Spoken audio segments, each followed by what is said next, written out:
ना ही किसी अध्यापक ने पढ़ाया था। और पुलिस ने ऐसा सवाल पूछा पहली बार का, नटनी का चबूतरा कहाँ पर बना हुआ है? और ये सवाल क्वेश्चन में किसी को नहीं पता था। मुझे आज भी ध्यान है, तो पिछोला झील के ऊपर नटनी का चबूतरा बना हुआ है। ये आप थोड़ा सा देख सकते हो।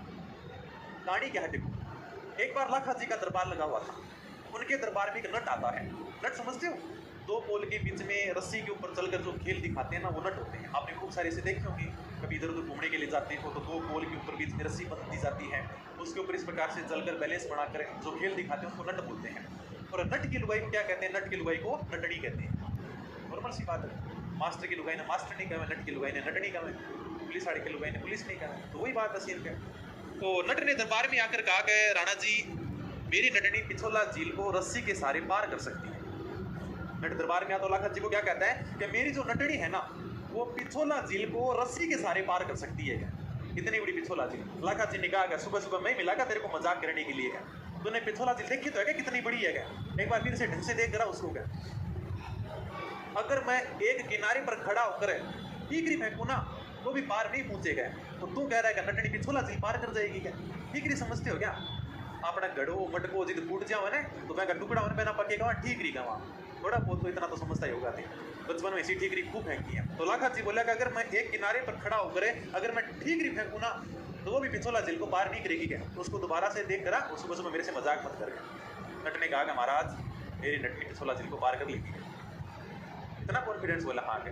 तो लाखा जी ने भी कह दिया, अगर तेरी नटनी पिछोला झील को पार कर लेगी तो मैं तेरे को आधा मेवाड़ का राज्य दे दूंगा। क्या मेवाड़ का आधा राज्य दे दूंगा?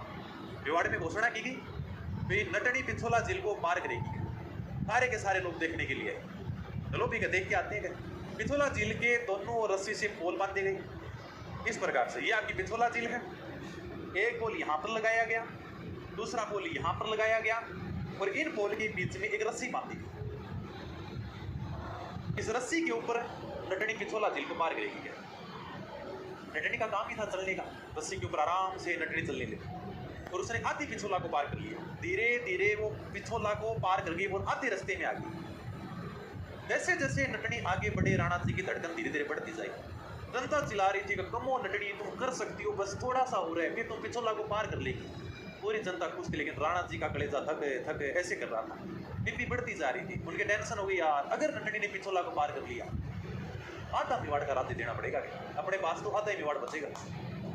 राणा जी के पास में जो मंत्री बैठे थे ना, वो भी सारे खुश हो रहे थे। वो भी चिल्ला रहे थे कि कमो नटनी है, तुम आराम से रस्सी को पार कर लोगी। क्या लाखा जी ने कहा कि जनता खुश हो रही है वो तो समझ में आ रहा, चलो ठीक है। क्या लेकिन तुम इतने खुश क्यों हो रहे हो? तुम सारे के सारे मंत्री तुम खुश क्यों हो गए? अगर इसने पिछोला को पार कर लिया तो समझ रहे हो मेवाड़ सिर्फ आधा ही बचेगा।